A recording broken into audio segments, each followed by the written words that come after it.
ये जो आक्रोश है ये स्वाभाविक है, इस आक्रोश को दबाना नहीं चाहिए। इस आक्रोश से दो प्रश्न खड़े होते हैं। एक तो ये खड़ा होता है कि इस आक्रोश के बिना क्या कठोर कार्यवाही होने की संभावना थी, या इसको सामान्य कानूनी प्रक्रिया में ही इस मसले को छोड़ दिया जाता। तो जो असामान्य कार्यवाही की बात आई है वो इस आक्रोश के कारण ही आई है। दूसरा, इस आक्रोश ने प्रश्न ये खड़ा किया है कि पॉलिटिकल सिस्टम की क्रेडिबिलिटी लोगों के दिमाग से ख़त्म हो गई। उनको लगता है कि उनको कोई वायदा कर दिया जाएगा और फिर वो पूरा नहीं होगा।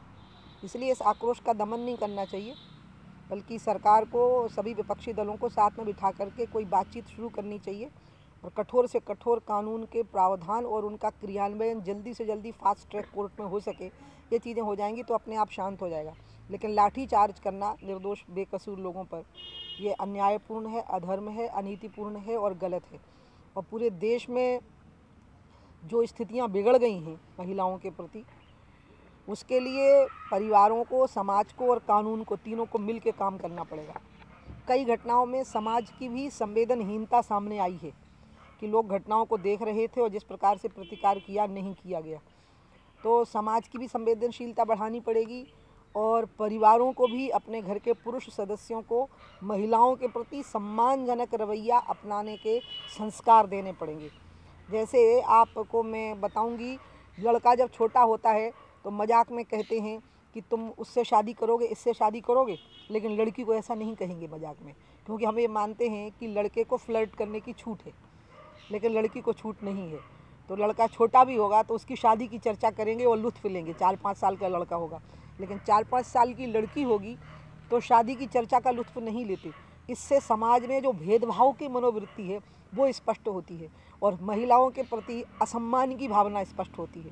तो इसलिए ये परिवार, समाज और सरकार, तीनों को मिलकर के महिलाओं के सम्मान के प्रति सजग होना पड़ेगा।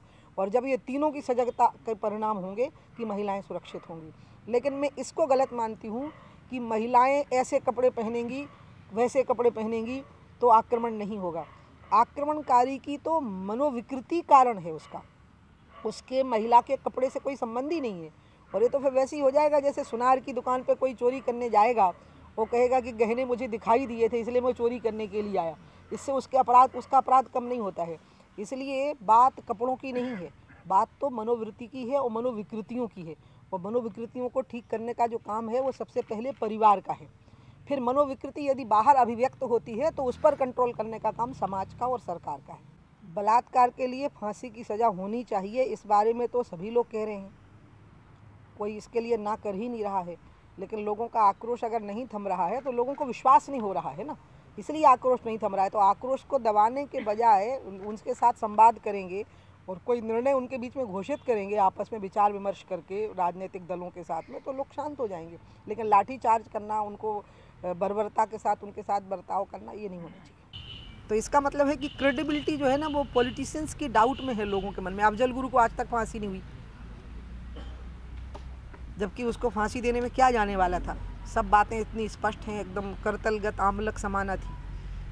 तो इसलिए ये सारी बातें ऐसी हैं ना कि लोगों को विश्वास नहीं हो रहा है, लोगों को लगता है टरका दिया जाएगा मामला।